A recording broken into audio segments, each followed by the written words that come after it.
OK， 观众们，回到来我们的抽车教学。所以我们继续 tutorial #2。这个2就是我们教你们讲 sprint，OK？、抽车如果抽会的话呢，可以晋级到这个 video， 晋级下一个阶段就是 sprinting 啦。OK， 如果还不会 offset 的朋友呢，就请看这个 video。Yes， 3个 video。如果大家觉得这些教学影片有用的话，可以分享给身边的朋友看看。要是想给更大的鼓励，可以到下面的 Super Thanks， 超级感谢给实际的支持啊！来讲一讲，就是为什么要 sprinting 呢？ OK， 上一集就讲 offset 为了要帅嘛，对不对？对。Sprint 跟 offset 是有点不同的 ，Sprint 是要出力的。然后为什么要 Sprint 呢 ？OK， 我们坐这有一个 maximum power 的，可能我坐住只可以按到700-800。OK。但是如果我 offset 可以去到1200、1300，就证明那个 offset 帮你加了500-600瓦了。哦。那500-600瓦就是从你的手到你的腰加起来的，一下子爆发力。对啦。蹦射出去。对啦。OK， 现在我们直接开鼓了 ，OK， 直接教观众了。OK， 第一个 sprinting 道是抓把的。OK， 抓把呢，我看到很多初学者都会抓到在这个位置。哦，就是下面一点的哈。对，很多抓这里，因为这里比较靠近身体，他们会觉得比较容易 sprint。OK。真正要安全一点的话，其实是要抓这个位置，因为你手指可以按到 brake。哦。因为你的手腕向前了的。OK。所以你 sprint 的时候，你的 elbow 自动会折的。OK。但是如果你抓这里，你 sprint 的时候，这错误的示范了啦这算是。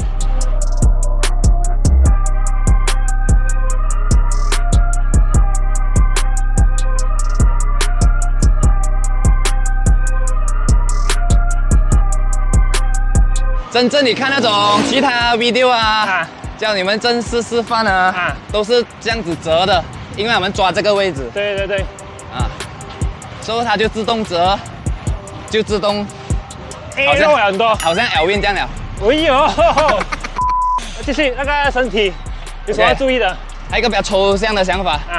OK， 把我们的坐包屁股这边这个点这个抓的这个 hook 的这个点还有踏板那个点3个点嘛它是一个三角形。OK， 把它想象成一个圆圈。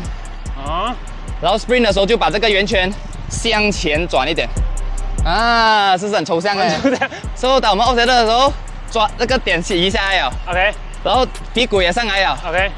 当你 offset sprint 的时候，你的脚原本是往这个方向踏，offset 的时候有一点往后面的方向踏了，这个圆圈就向前转了。3个点跟着转。就说好像冲前去跑奔跑感觉，好像冲前去，所以那个出力的角度会有一点不同了。刚才我讲了脚出力咯，往下踏，然后往后面踏咯。对对对。然后另外一个就是手，我们的手其实也是要拉的。它也是形成一种力的。OK。所以手要怎样拉呢 ？OK， 最简单的第一步，右脚踏右手拉。OK。同一边右脚踏右手拉。OK， 右脚踏右手拉，左脚踏左手拉。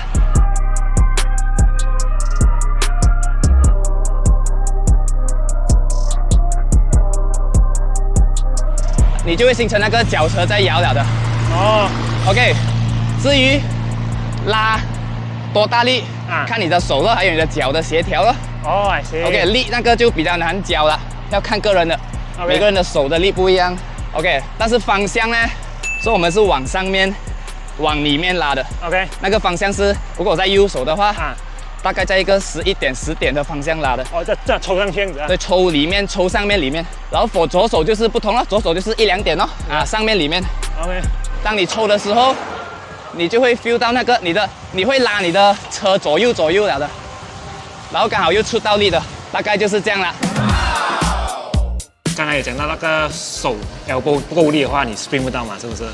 现在讲解一下，其实要怎样才可以手有力呢？bicep 要有一点因为要拉嘛。但是其实用到最多的力是背后。这边这个。背后，因为其实我们不是这样子拉，我们是这样子的。所以 of course bicep 也是要用到的。OK。所以当我们这样子的时候，就是用到 bicep 了。对对。当我们整个肩膀往后的时候，就是用到背后的。这样。所以最基本的其实做一点 push up 就可以了 ，push up。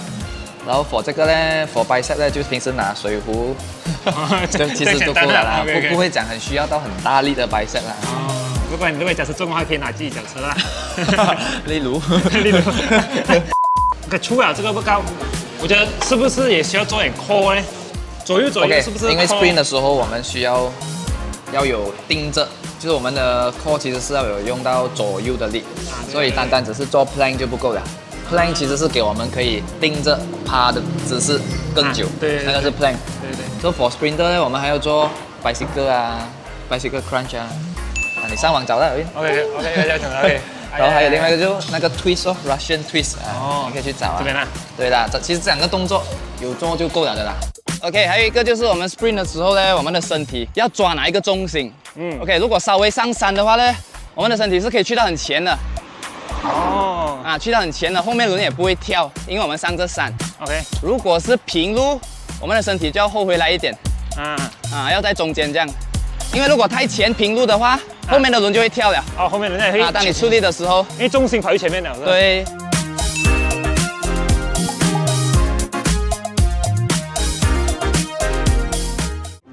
那 before 我们进入下一阶段，来看看一下我们的头盔 New Helmet Day NHD 这个就是我们的车队的新 sponsor Laser Helmet。对啦，这样载的好载吗？快哦，很 aero 哦。aero 帽哦，第一天戴，哇！你看他一戴了这个帽子，眼镜都不用戴了，眼睛够靓仔啊！要得了 ，OK。这个款式的头盔叫 Vento， 那还有另外一款叫做 Genesis。可是为什么我们会选这一款呢 ？OK，Vento 比较 aero，Malaysia 的 race 多数平路，其实用这种帽子就 OK 啦，去 race。OK，so 再一次拜拜就 Perth Stock Team 感谢Bike Science sponsor 的 Laser Helmet。Yeah。我想问其实sprint 的时候可不可以突然间换牙嘞？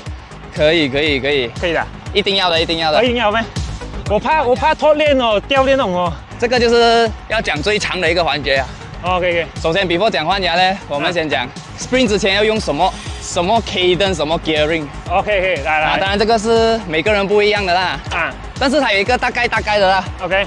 开始 sprint 的时候最好是在80。OK。我个人OK。因为如果太慢的话，你 pick up 很慢。Let's say 现在OK， 这个就是太慢了，一下子。所以我 pick up 很慢。OK， 很慢。OK， 如果放到太快放到太快，你 sprint 的时候要一直进牙，又浪费了力。又要进牙。对。所以要找一个自己喜欢的。所以我自己本身呢，大概80 ，80到85这样开始 ，sprint 到去100、120，就达到那个最快的 acceleration 啊。OK， 再讲 shifting 呢，sprint 这很多人问可不可以进牙，危不危险？我们 sprint 的时候有时是要进牙，有时是要退牙的。如果前面突然间上山，当然是要退牙咯。对。退牙就没有什么担心，什么终点，你的脚在什么终点都是可以退牙的。OK。退牙是很 flexible 的。OK， 但是讲到进牙呢，其中一只脚要在12点。是，我也是有时感觉到是这样子要不然的话你会一直卡一下。OK， 所以如果你不在12点的话，它就会产生一个就会有这个声音对。OK， 如果在12点的话，其实是很顺的，脚也不会卡的看到吗？这是哪一只脚在12点呢？都可以总之这直的走啦。总之。它那个 chain ring 的设计就是给你它就是12点那个位置给你换的。这个你们要自己去试下，抓到那个感觉你就懂了啦。OK， 所以说抽车 offset 的站前也可以换牙了，OK 各位。对，通常我们 sprint 都会有换牙的没有可能不换的，因为如果不换的话，就好像你驾manual车这样2号牙拉到准，然后准还是2号牙是不吗？还是2号牙，坏不到了。会怎样来进牙一下？对啦。说timing 这个，大家看很多 YouTube Pro 比赛就是讲着要什么位置然后剩下几远要 sprint 这个全部是看你个人的。所以我们通常会讲，一个人可以 sprint 都是 sprint 10到15秒罢了。所以10到15秒可以 sprint 几远，就要看你骑着的速度有几快，然后要看有没有 headwind 有没有 tailwind。很简单的，如果骑着60车，就是讲1分钟是1 km，100 米就是6秒数学我数学有点真的，所以200米就是12秒。OK。如果60车你剩下200米是没有风的情况下，如果你觉得你是 sprint 到12秒的，你就 sprint 了咯。然后刚好也要看你的脚还 fresh 不 fresh 啊。如果不 fresh 的话，怎样 sprint 不快了是吧？对，这些东西全部就是普通的数学啦 ，physics 啊，物理。比赛差不多到最后的时候，你就要开始算了，在骑着什么速度，然后你平时 practice sprint 可以 sprint 多少秒。哦，那你在泰国的时候有算这东西吗？在泰国的时候我就没有什么去算了，因为 break away 了，因为刚好 break away 的同伴们不是 sprinter， 所以庆幸啊庆幸，那个也不必怎样 sprint 到完，那个是运气啊运气啊。运气啊。所以为什么要 sprint？ 要快过人哦。要赢哦，最后冲线的时候，然后第二就是要 attack 哦。OK， 所谓的 attack 就是 peloton 要扰乱一下 tempo， 去 attack 一下，给人家跟，去浪费人家的力。这个我在泰国那个 Angela， 我看你这样做了一开头4K 你想玩妈的，到底你是要试看 break away 还是说弄过人家 tempo 还是什么鬼嘞？也可以算是热身啊，一开始。可以Of course， 是 jump 哦。所谓的 jump 就是前面有 break away 啊。OK， 你要 jump 前去。你要 jump 前去，你又不要拉后面 peloton， 你就要用那个 offset 来达到那个瞬间爆发哦。OK， 顺便我要问你就是学 sprinting 对，要在什么平路还是斜坡学？OK， 一开始我会建议初学者在稍微上山的地方学。OK， 大概1-2把先，不要太斜啦。因为你在学的时候，你比较容易发力，因为它一直都有阻力。OK， 如果平路的话，你会一直要换牙。当你达到 certain speed 的时候，你又要进牙。所以我们先在山学，因为它一直会有地心引力。所以你一直可以维持住那个 power。先学那个发力的姿势。留守下一集哦，还想知道的在 comment 问，想知道什么这样子 Alvin 才知道要问什么东西。还有，如果要是你们想要学些什么东西的话，让我们知道。不过我们不一定做到了，可以讲。如果叫我们 Billy 的话，又不会了，可以讲。你会吗？不会吧 ？Billy 不会。不会。还有什么东西你会啊？讲出来噻。是吧 ？Sprint。我会找一个会 Billy 的人来。可以。有什么东西在下面comment跟我们讲 ，OK。下次见。拜拜。拜拜。